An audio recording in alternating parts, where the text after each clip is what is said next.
Todos acharam aí, capítulo 16, diz assim, a palavra do Senhor: recomendo-vos a nossa irmã Febe, que está servindo a igreja de Sencreia, para que a recebeis no Senhor como convém aos santos, e a ajudeis em tudo que de vós vier a precisar, porque tem sido protetora de muitos, e de mim inclusive. Saudai Priscila e Áquila, meus cooperadores em Cristo Jesus, os quais pela minha vida arriscaram a sua própria cabeça, e isto lhes agradeço, não somente eu, mas também todas as igrejas dos gentios. Saudai igualmente a igreja que se reúne na casa deles. Saudai meu querido Epêneto, primícias da Ásia para Cristo. Saudai Maria, que muito trabalhou por vós. Saudai Andrônico e Júnias, meus parentes e companheiros de prisão, os quais são notáveis entre os apóstolos e estavam em Cristo antes de mim. Saudai Ampliato, meu dileto amigo no Senhor. Saudai Urbano, que é nosso cooperador em Cristo, e também meu amado Estaques. Saudai Apeles, aprovado em Cristo. Saudai os da casa de Aristóbulo. Saudai meu parente Herodião. Saudai os da casa de Narciso, que estão no Senhor. Saudai Trifena e Trifosa, as quais trabalhavam no Senhor. Saudai a estimada Pérside, que também muito trabalhou no Senhor. Saudai Rufo, eleito no Senhor, e igualmente sua mãe, que também tem sido mãe para mim. Saudai Assíncrito, Flegonite, Hermes, Patrobas, Hermas e os irmãos que se reúnem com eles. Saudai Filólogo, Júlia, Nereu e sua irmã, Olimpas, e todos os santos que se reúnem com eles. Saudai-vos uns aos outros com ósculo santo. Todas as igrejas de Cristo vos saúdam. Rogo-vos, irmãos, que noteis bem aqueles que provocam divisões e escândalos, em desacordo com a doutrina que aprendestes. Afastai-vos deles, porque esses tais não servem a Cristo, nosso Senhor, e sim ao seu próprio ventre, e com saúvas e com suaves palavras e lisonjas enganam o coração dos incautos, pois a vossa obediência é conhecida por todos. Por isso me alegro a vosso respeito, e quero que sejais sábios para o bem e simples para o mal. E o Deus da paz, em breve, esmagará debaixo dos vossos pés a Satanás. A graça de nosso Senhor Jesus seja convosco. Saudai-vos Timóteo, meu cooperador, e Lúcio, Jason e Sosípatro, meus parentes. Eu, Técio, que escrevi esta epístola, vos saúdo no Senhor. Saúda-vos Gaio, meu hospedeiro, de toda a igreja. Saúda-vos Erasto, tesoureiro da cidade, e o irmão Quarto. A graça de nosso Senhor Jesus seja com todos vós. Amém. Versículo 25. Ora, aquele que é poderoso para vos confirmar, segundo o meu evangelho e a pregação de Jesus Cristo, conforme a revelação do mistério guardado em silêncio nos tempos eternos, e que agora se tornou manifesto e foi dado a conhecer por intermédio das escrituras proféticas, segundo o mandamento do Deus eterno, para obediência por fé entre todas as nações. Ao Deus único e sábio seja dada a glória por meio de Jesus Cristo, pelos séculos dos séculos. Amém. Vamos fazer mais uma oração? Senhor Deus, obrigado. Obrigado por essa palavra. Obrigado por podermos, Senhor, dar continuidade na exposição do livro de Romanos e chegarmos aqui ao finzinho desse tratado. Quantos assuntos o Senhor tem para nos ensinar aqui nesse capítulo? Agradecemos pela leitura e te pedimos em nome de Jesus que o Senhor, através do teu Santo Espírito, coloque essas palavras no nosso coração e que nós possamos ser forjados e modelados, crentes melhores, para a tua própria glória, Em nome de Jesus, amém. Vamos sentar, irmãos?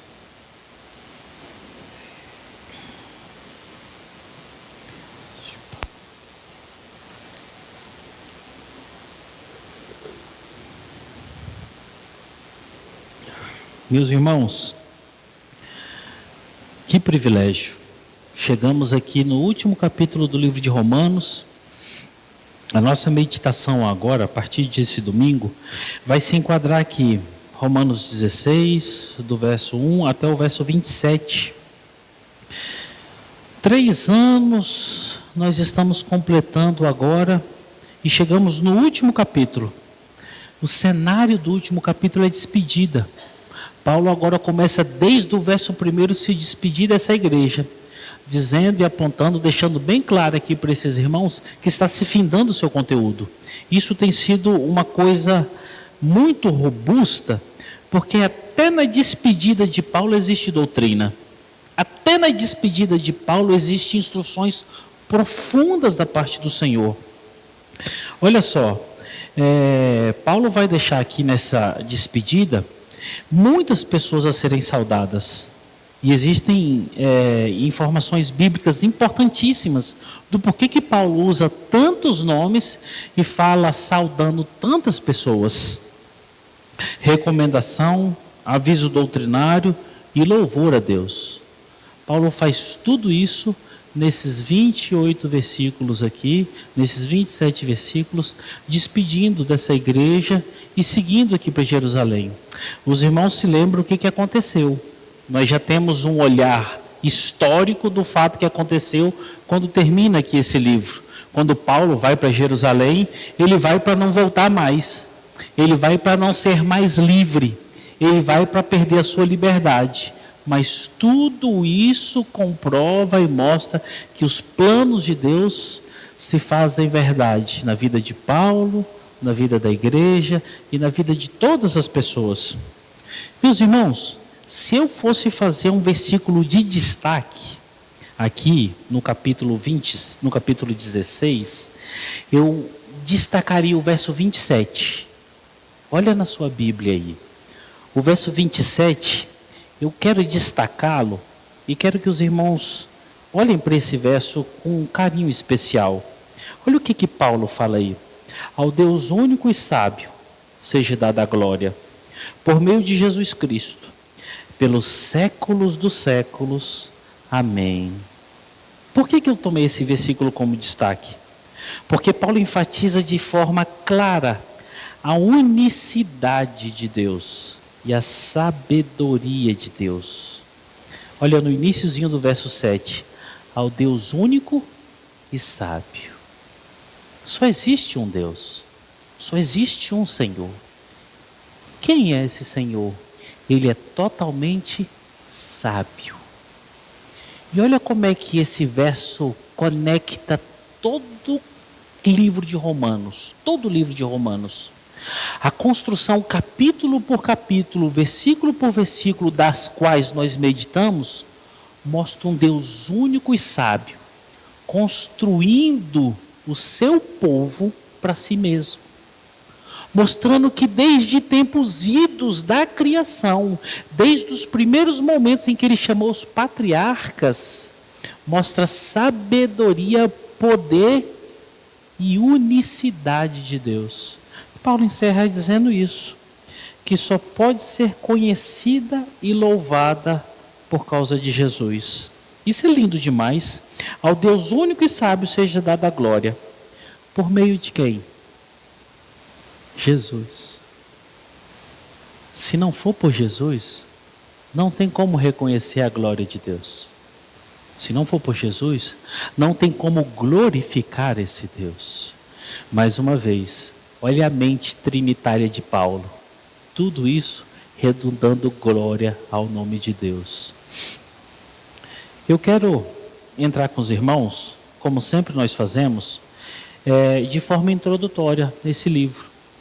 E a forma introdutória é uma forma mais rápida, mais simples, mas que nós vamos olhar o capítulo todo e ver quais são as suas nuances, para que assim Deus nos permitindo, nos próximos domingos, nós possamos entrar aqui nos capítulos, nos versículos e nos ensinos que estão aqui concernentes nesse texto. Eu quero olhar em primeiro lugar verso 1 e 2. Eu separei, meus irmãos, para que vocês, os irmãos que estão tomando nota, para que vocês possam entender 5 divisões básicas aqui nesse livro. A primeira é verso 1 e 2. A segunda divisão é o verso 3 até o verso 16. A terceira divisão é do verso 17 até o verso 20. A quarta divisão é o verso 21 ao verso 24. E a última divisão do verso 25 ao verso 27. São essas divisões.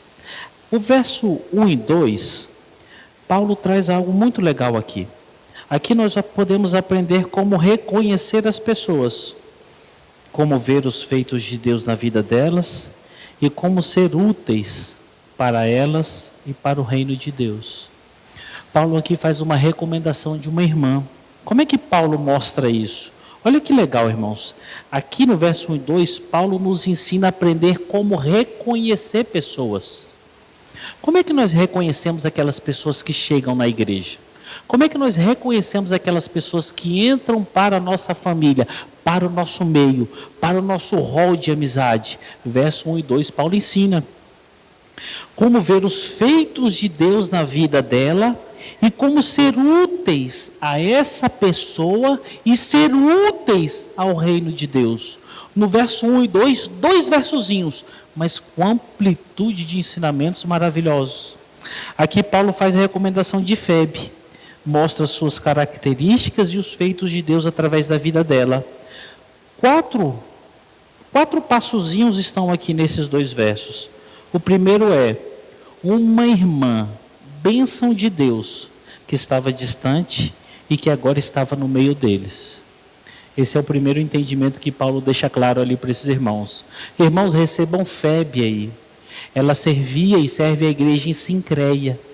E agora ela está no meio de vocês. Segunda questão. Existe uma forma de receber essa irmã.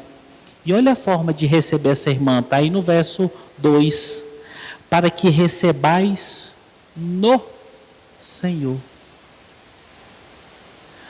Paulo, ao invés de especificar com explicações grandes o que é, como receber, ele fala assim, os crentes, a igreja, recebe um irmão no Senhor.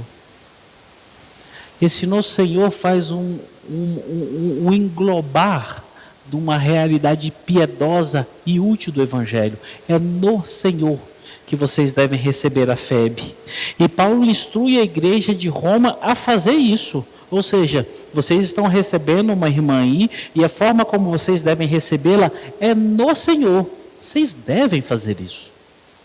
A terceira demanda, a igreja deve ajudá-la em tudo. Sejam úteis para essa irmã, ajudem ela. Mesmo porque vocês vão observar que essa irmã é uma irmã serva, útil.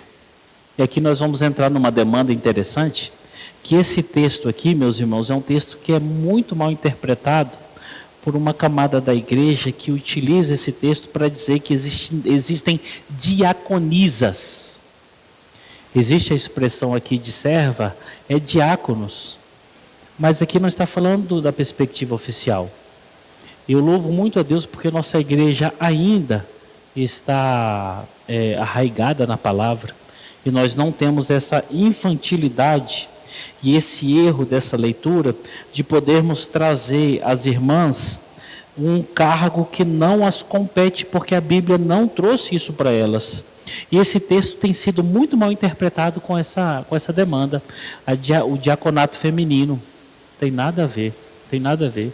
O que Paulo está falando aqui da irmã Febe é que ela é uma irmã muito útil para a igreja. E aí ele vai falar como é que essa irmã é útil. Essa irmã tem sido protetora de muitos. Olha isso aí, no verso 2. Ela tem sido protetora de muitos. E olha um detalhezinho no finalzinho do verso 2. Inclusive de mim. Historicamente, nós não conseguimos saber o que Paulo está dizendo com isso aqui. Mas vão existir várias especulações, várias possibilidades que apontam um tipo de serviço da FEB, que um deles era abrigar pessoas. Inclusive abrigou Paulo numa situação difícil. Era uma irmã muito útil ao Evangelho. Então Paulo fala assim: quem está indo até vocês é uma irmã em Cristo e uma irmã muito útil ao Evangelho. Como é que vocês devem receber essa irmã? Primeiro, no Senhor. Segundo, vocês devem tentar ajudá-la em tudo. Por quê? Porque um dos serviços dessa irmã é proteger a igreja, proteger necessitados, do qual eu fiz parte dos beneficiados. É como se Paulo estivesse mostrando as credenciais dessa irmã. Olha como é que essa irmã é útil para o Evangelho. Esse verso 1 e 2, ele deve chegar para nós com essa roupagem robusta, mostrando o que é e como deve ser o recebimento de um crente de verdade na igreja, e deve nos chamar a atenção por uma coisa muito, mas muito importante mesmo.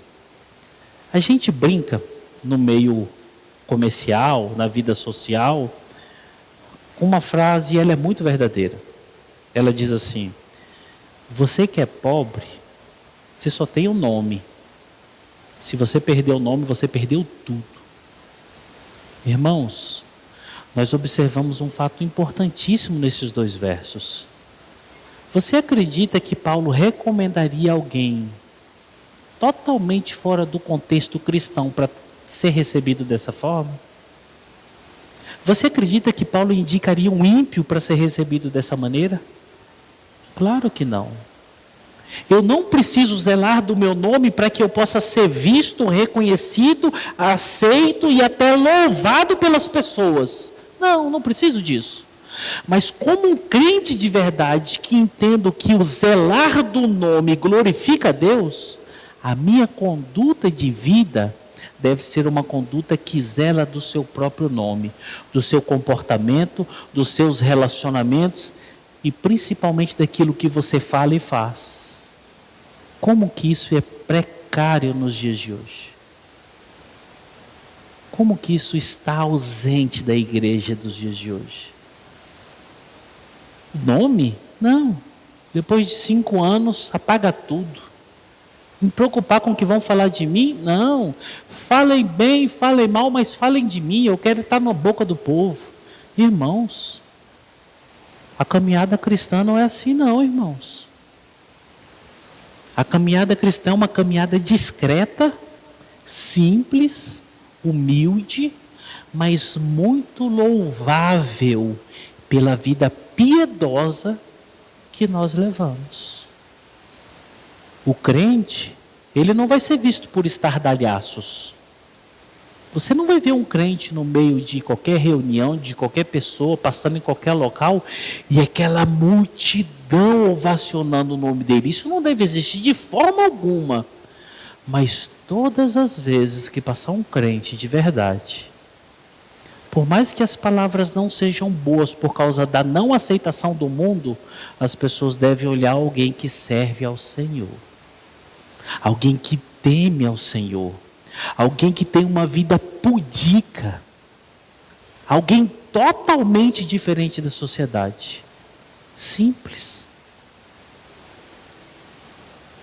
Sério. Honesto. Homem de uma só mulher. Mulher de um só homem. Temente ao Senhor. É mais ou menos isso aqui, irmãos. É isso aqui. Eu falei, acho que domingo passado, há uns 2 domingos, o cenário comercial, quando você se apresenta e as pessoas descobrem que você é evangélico, a primeira coisa que acontece é as pessoas fogem de você. Porque as informações sobre evangélicos, nos dias de hoje, são as piores possíveis. O evangélico não é apresentado como FEB foi apresentado. Por quê? Esquecemos da importância de vivermos como Cristo viveu aqui nessa terra. Isso é muito triste, isso é danoso, isso é destruidor.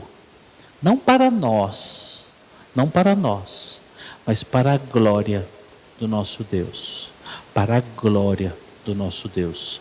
Nós crentes, em todo o contexto bíblico, e especialmente aqui, somos chamados para termos uma boa fama, para vivermos com um comportamento tal, semelhante Febe, para podermos ser recomendados aonde formos, para que as nossas atividades, o nosso comportamento seja reconhecido onde nós estivermos, a forma como nós negociamos, a forma como nós passamos um troco ou recebemos um troco, diz tudo quem nós somos, a forma como nós nos vestimos, a forma como nós nos relacionamos e cuidamos uns dos outros. Isso deve ser louvado pelo mundo, isso deve ser louvado pela igreja, porque é um comportamento de Cristo no meio desse mundo. Mas hoje, irmãos, pelo que eu estou vendo, a influência midiática, a influência das redes sociais estão tragando, abduzindo os crentes e conduzindo eles por um caminho que não tem volta. Não é compatível com essa palavra. Quem é Febe? Não sei, irmãos. Eu não tenho fotografia dela. Eu não tenho ideia do peso, da altura, da cor dos olhos. Mas quem é Febe? É uma crente piedosa. Uma mulher que serve o evangelho servindo outras pessoas. Uma mulher que cuida de outras pessoas. Quem é fulano e beltrano aqui dessa igreja? Rapaz, eu nunca vi. Mas eu sei que é um servo do Senhor. É uma pessoa seríssima. É uma pessoa pudica nos seus relacionamentos, na sua forma de falar. Uma pessoa piedosa. Eu acho que é o ponto mais ideal que nós devemos buscar. Sermos referências de Cristo em tudo que nós fazemos. Está aqui um exemplo, irmãos. Está aqui um exemplo. Infelizmente, nós chegamos num cenário hoje, os irmãos que trabalham no ambiente comercial falam assim: fulano, eu estou precisando de uma indicação. Você aponta alguém? Eu especialmente falo de mim. Falo, rapaz, ninguém. Não. Você não tem ninguém para me indicar? Ninguém. Eu? Sabe por quê, irmãos? Esquecemos de zelar do nosso nome. Esquecemos de zelar das informações que são concernentes à nossa vida. Esquecemos de zelar daquilo que revela a Cristo pelo que eu sou e pela forma como eu vivo. Pela forma como eu vivo. Eu citei para os irmãos uma vez aqui, isso já tem uns 6 meses, uma cliente que nós temos uma amizade de muitos anos, chegou lá, ela é policial militar, semelhante ao irmão Juraci, e aí a gente conversando, e ela falou assim: eu estou no batalhão fulano de tal. Eu falei: opa, batalhão fulano de tal é o batalhão que tem um conhecido, que já viveu no nosso meio. Eu falei: ô rapaz, então você conhece o fulano de tal? Rapaz, quando eu falei isso para essa pessoa, misericórdia. Você conhece o fulano? E quando ela falou assim: é da sua igreja? A pergunta áspera, jocosa: não, não é da minha igreja não. Conhecimento é bem distante. Não, é seu amigo? Não, somos bem.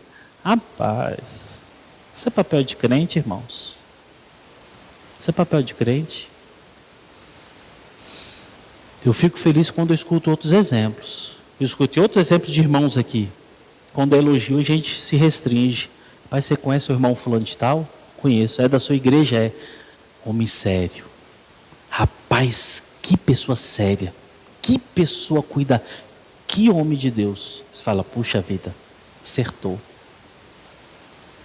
Esse deve ser o nosso comportamento.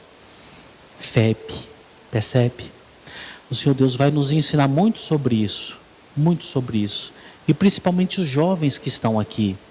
os pré-adolescentes.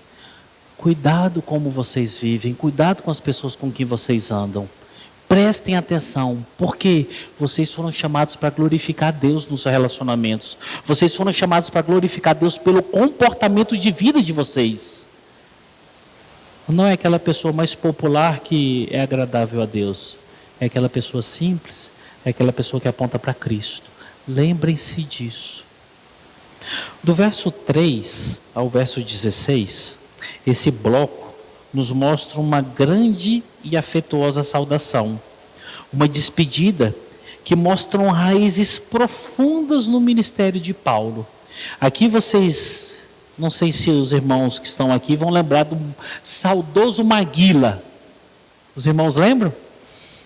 Os irmãos lembram depois que terminava a luta do Maguila? Um abraço para fulano de tal, um abraço para fulano de tal, um abraço para fulano de tal. Eram uns 30 minutos mandando abraço. Abraço para quem, Maguila? Abraço para fulano, para Beltrano. Paulo está fazendo mais ou menos isso aqui.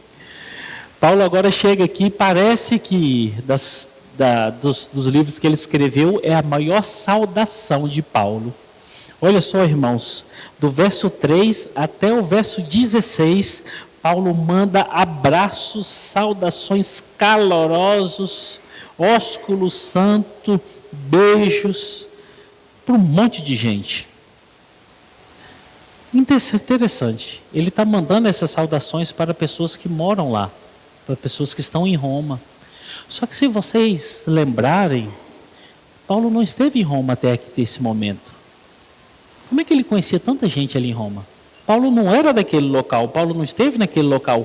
O plano dele, ele deixa claro nas nossas últimas exposições, era ir a Jerusalém e voltar para Roma. Ir para Jerusalém e depois que terminar a sua missão, ir para Roma. Para que ele pudesse ficar um tempo com eles e pudesse ir para a Espanha. Paulo não tinha contato, não teve ali. A igreja de Roma não foi criada, não foi inaugurada pelo ministério paulino. Sabe qual é a primeira coisa que nós observamos aqui, nesse texto? Tempo de vida, conversão e ministério paulino, que proporcionou um relacionamento com inúmeras dessas pessoas. Como é que Paulo conheceu tanta gente? O seu tempo de vida, o seu tempo de conversão e o ministério ao qual ele estava inserido. Ou seja, quando Deus chama um crente, ele vai proporcionar inúmeros relacionamentos. E aqui nós estamos diante de um senhor, Paulo de Tarso, um homem de idade, um homem que pregava o evangelho, que esteve em diversas situações. Inclusive ele fala aqui, os meus parentes que estiveram presos comigo. Ou seja, são muitos relacionamentos e de diversas formas possíveis. Nesses versos aqui, irmãos, nós vamos encontrar que Paulo mostra verdadeiras amizades, cadeias compartilhadas, mãe de consideração. Paulo chega aqui e fala assim, a sua mãe, que também é minha mãe. Essa irmã, a vida dela, o comportamento dela, foi de tal afetuosidade, que era uma mãe de consideração. Olha isso, irmãos. Olha o nível de relacionamento que Paulo mantinha com algumas pessoas. E olha como é que Paulo era favorecido por algumas pessoas, ao ponto de considerar alguém como mãe. É aquelas que nós chamamos hoje a mãe na fé, o pai da fé, por causa do seu carisma, por causa do seu carinho, por causa dos seus cuidados. Olha o nível de relacionamento. Inúmeros cooperadores e ministros, parentes vivendo a mesma fé, convertidos ao Senhor através da sua vida. Ou seja, esse bloquinho aqui vai nos tomar um pouquinho de tempo, porque ele vai nos proporcionar fazer uma olhada na história, fazer uma busca na história, para que nós possamos entender como que Paulo conheceu algumas pessoas e como é que ele se relacionou com algumas pessoas. Esse bloco traz uma informação maravilhosa para nós, que eu acho que deve ser ressaltada agora. Como é importante a nossa caminhada em Cristo. Prestem atenção. Como é importante a nossa caminhada em Cristo. Por quê, pastor? Porque a nossa caminhada em Cristo irá nos proporcionar bons e afetuosos relacionamentos. Bons e afetuosos relacionamentos, em que nós seremos auxílios de Deus para muitos irmãos e receberemos auxílios de Deus de muitos irmãos. Chegamos no dia de hoje, irmãos, em que a igreja que mais cresce, parece que no Brasil, é a igreja dos desigrejados. Olha que loucura! A igreja dos desigrejados. Pessoas que entenderam que não precisam da igreja. Pessoas que entenderam que não precisam de irmãos. Pessoas que não entenderam de uma rotina dominical ou de estar no meio de grupos da igreja. Por quê? Muita falsidade, muita mentira, muito problema, muita coisa errada. Quando nós olhamos para essa saudação aqui de Paulo e vemos os relacionamentos afetuosos e como essas pessoas foram bênçãos de Deus para Paulo e como Paulo foi bênção de Deus para essas pessoas, Deus nos chama para um relacionamento afetuoso na igreja. Fora isso, irmãos, não é evangelho. Não tem compatibilidade bíblica, irmãos. Por que eu estou falando isso? Porque, queridos, no nosso meio já surgiu isso e tem pessoas que saíram do nosso meio para viver isso. Eu não preciso estar no meio da igreja. Eu sou igreja. Eu posso ouvir os melhores pregadores no culto, no domingo, no YouTube, no Instagram. Eu não preciso estar no meio das pessoas. Eu não preciso me desgastar no meio das pessoas. Porque eu sou igreja, eu pertenço ao Senhor e eu tenho um relacionamento com Ele aonde eu estiver. De novo, contexto midiático, as redes sociais e um coração fragilizado por pouco conhecimento da palavra de Deus, que deve nos trazer para dentro e não nos expelir para fora. Nós vemos muitos e inúmeros pseudos crentes vivendo lá fora. Não, eu não preciso disso. Eu não preciso disso. Estou vivendo a minha vida, eu louvo ao Senhor, eu tenho o meu relacionamento com Deus, eu cultuo ao Senhor e a Bíblia me dá todo o respaldo para isso. Que situação, irmãos. Que situação. E é o movimento evangélico que mais cresce no Brasil. Pastor, isso tem que ser destacado? Muito. Sabe por quê, irmãos? Isso nos seduz. Isso chama atenção. Sabe por quê? Quando você faz isso, você foge dos problemas. Igreja é lugar de problemas. Você foge das machucaduras. A igreja é um local que tem muitas machucaduras. Você foge dos entraves, dos relacionamentos interpessoais. Você foge disso. Quem é que quer viver isso? Ninguém. Mas o problema é que as pessoas esqueceram que Deus usa desses problemas para modelar o caráter cristão de cada um. Deus modela o caráter do crente, muitas das vezes, é na dor. É no meio da injustiça, no meio das intemperanças, no meio das problemáticas. E é nesse meio que nós encontramos o socorro imediato. E é nesse meio que nós encontramos irmãos afetuosos. É nesse meio que nós encontramos paz na fé. Vocês querem ver um exemplo de pessoas simples? Está aqui a filha dela e a filha dele, o senhor Geraldo, o senhor Arnaldo e dona Geralda. Se nós tivéssemos nos excluídos da possibilidade de nos formar igreja, nós não tínhamos dois senhorzinhos que se fizeram anfitrião nosso. Rapaz, e você vê o carinho desses dois para com a gente, eles tiram deles, se for o caso, para dar para a gente. Nós não teríamos conhecido isso. E eu conheci várias pessoas que, por causa do exemplo deles, aprenderam um pouco pouquinho questão de ser anfitrião. Olha isso, irmãos. Olha isso. Se nós não tivéssemos dado o passo para sermos igreja, nós não teríamos conhecido o irmão Francisco Gesiel. Irmão Francisco, não é, Fernanda? No início da nossa caminhadinha, quem lembra do irmão Francisco? Um irmão que tinha suas debilidades físicas, que eram explícitas, um tanto quanto vexatórias, porque tinha toda aquela estrutura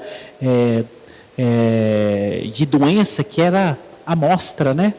Mas aquele senhorzinho que sentava ali no cantinho dele, que muitas das vezes que chegou o finalzinho da vida dele, nós tínhamos que ir à casa dele e não podíamos mais recebê-lo no nosso meio. Nós teríamos perdido a oportunidade de estar com alguém que, mesmo diante das suas condições explícitas de doença, não abandonou o Evangelho. E quantas coisas que nós vimos, irmãos? Quantas?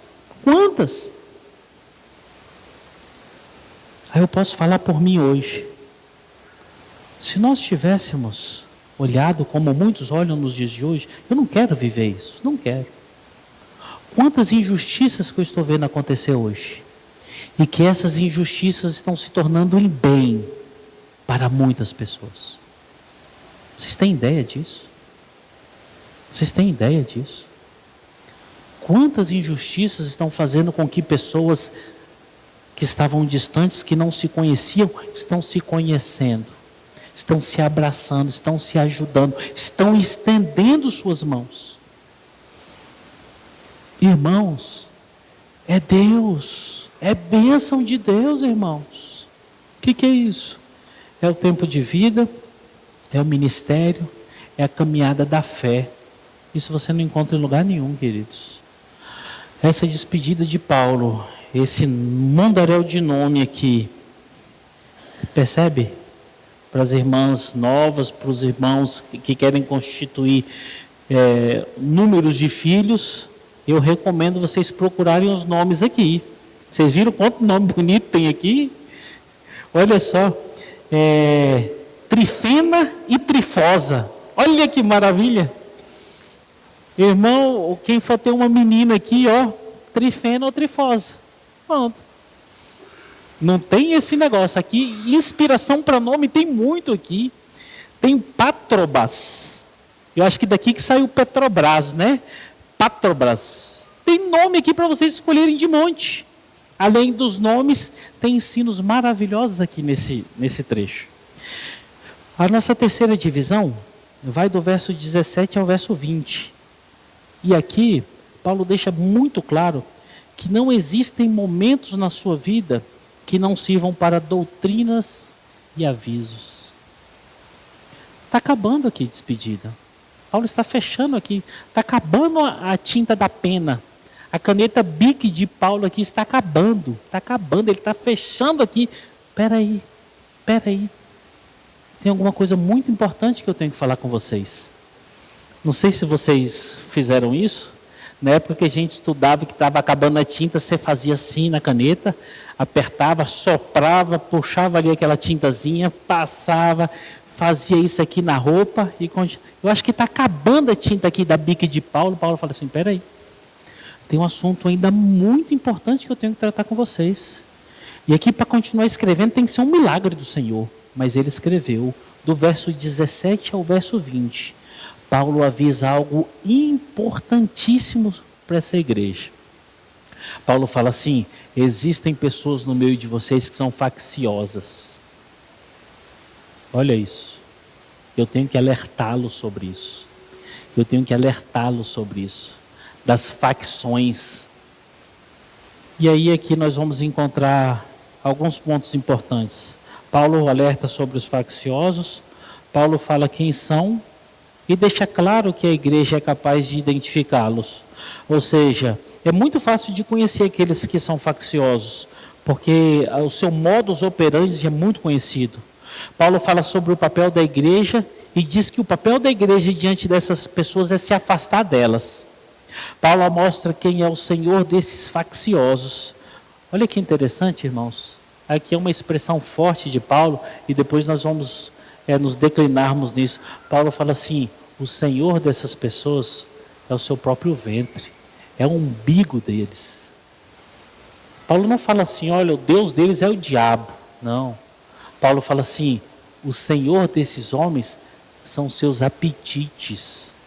O faccioso, aquela pessoa que traz contendas no meio da igreja, ele tem um Deus. E quem é o Deus dele? O apetite dele, o ventre dele. Ele quer trazer conturbação ao meio da igreja para que ele possa ser alimentado do mal, alimentado das brigas, alimentado das divisões. Olha que pessoa tribulosa. Paulo vai mostrar a metodologia utilizada por esses homens. E Paulo deixa claro aqui, meus irmãos, quem são os cativos desses homens. Olha aí no finalzinho desse verso, só para que a gente possa... O finalzinho do verso 18. Eu vou ler o texto 18 todo, para que eu chegue aqui de forma bem clara no finalzinho do verso 18. Ele diz assim, ó: porque esses tais não servem a Cristo,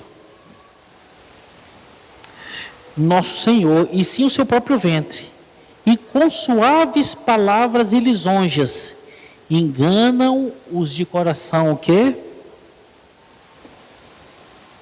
Incautos. Olha a qualidade dos que são enganados. Quem são os enganados aqui? Os desapercebidos, os de pouco conhecimento, os que se perdem no meio do caminho por causa das suas tolices, por causa das suas imaturidades. Olha que importante essa informação, meus irmãos. Paulo vai mostrar como que esses homens agem, o que a igreja tem que fazer, e ele vai falar assim: existe um público na igreja que cai na lábia deles. Quem são? Os incautos. Só eu deixar de ser incauto me livra de estar perto dessas pessoas. Você quer ver quem é essa pessoa? No meio evangélico é o que mais tem. É aquela pessoa que chega perto de você e te coloca lá para cima. Rapaz, seu coração fica tão satisfeito. Puxa, mas você é demais. Nossa, você é muito inteligente. Nossa, você é muito bonito. Nossa, está perto de você. Puxa. Rapaz, ninguém fala isso. Nossa, mas eu sou amigão do fulano de tal, eu tenho o prazer de ter amizade com a fulana. É uma pessoa fenomenal. Rapaz, sai fora. Sai de perto. Não existe pessoa boa demais no nosso meio. Não existe pessoa agradável demais no nosso meio. Não existem pessoas que consigam ser verdadeiras só trazendo elogios e elogios para você. Não deixa seu coração se enganar. Esses que alimentam o seu próprio ventre cativam os desapercebidos dessa forma. E aí você fala: caramba, esses dias eu estava vendo um negocinho, aqueles reels, né? Aí tendo um julgamento. Nesse julgamento estava aqui o promotor, o advogado e o seu defendido ali. E quando o advogado tomava a parte da palavra, ele falava assim: nós sabemos que a causa vai ser favorável, porque o juiz é esse ilustre homem, essa biblioteca ambulante, esse homem de uma sabedoria. E o juiz fazia assim: Aí na hora o promotor repreendia, né, pedia a parte, fica quieto na sua. Tomava a palavra de novo, o advogado falava assim: nós sabemos que não haverá injustiça nesse tribunal, porque essa celebridade, esse dinossauro do direito, esse homem maior conhecedor de todos. E ele, irmãos, não existem pessoas. Isso é mentira, irmãos. Isso é mentira. Quando a pessoa chegar para você e começar a fazer isso, fuja dele. Certamente ele é um faccioso. Certamente ele está buscando alimentar só o ventre dele e vai usar a sua vida, a sua família, para que ele possa alimentar o ventre dele. É a questão mais lógica. A pessoa chegar para você e falar assim: você é lindo demais. Você fala: rapaz, nem minha mãe fala isso de mim. Você é inteligente demais. Nossa, que irmãos, pelo amor de Deus. Você é um guru. Você fala: rapaz, tem uma coisa errada aqui. Não se engane, irmãos. Você não é isso tudo. Você não é a bala que matou John Lennon. Você não é esse ponto fora da curva. Acredite em mim. Com isso eu não estou depreciando os irmãos, não. Mas eu falo de mim mesmo. Não fujam dessas pessoas. Pelo amor de Deus. Paulo vai mostrar mais uma vez. A fé dos romanos é mencionada e elogiada por Paulo. E por último, nesse blocozinho, uma certeza teológica. E essa certeza teológica, ela é fenomenal e ela tem que estar no meu coração e no coração de vocês. Paulo fala aí no verso 20: e o Deus da paz, em breve, fará o quê? Esmagará debaixo dos vossos pés a Satanás. Que certeza! Que certeza! Em breve, o Senhor vai cumprir tudo o que prometeu e vai esmagar o inimigo da igreja. Em breve. Isso é uma certeza teológica. E ela chega a nós. Ela chega a nós. Em breve, já já, o Senhor vai esmagar Satanás e todos os seus maus atos. Bênção de Deus. Por último, duas pequenas divisões. Do verso 21 ao verso 24, nós encontramos mais saudações aqui. E do verso 25 ao verso 27, é o louvor a Deus pelo que Ele é e pelo que Ele faz. E olha que maravilha, irmãos. Paulo termina o livro de Romanos louvando a Deus. Que maravilha. Paulo termina o tratado, que é considerado por quase todo teólogo, com louvor a Deus. O que isso significa? Os irmãos têm ideia? O que isso significa? Eu posso arriscar aqui. Não tem nada que comece ou termine na vida de um crente que Deus não deva ser reconhecido por quem Ele é e pelo que Ele faz. Quem deve ser glorificado não foram os escritos de Paulo. E detalhe, Paulo sabia sobre inspiração. Paulo era um instrumento humano escrevendo o que o Espírito estava fazendo. Mas quem deve ser visto no início do que você faz e no fim é Deus. É Deus. É por isso que na vida do crente, ao se despertar, eu começo em oração.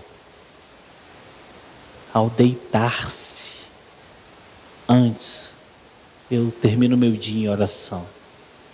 Ao iniciar uma alimentação, eu oro agradecendo por aquilo que está nas minhas mãos. Ao terminar, eu oro agradecendo a Deus por Ele ter me dado o privilégio de me alimentar.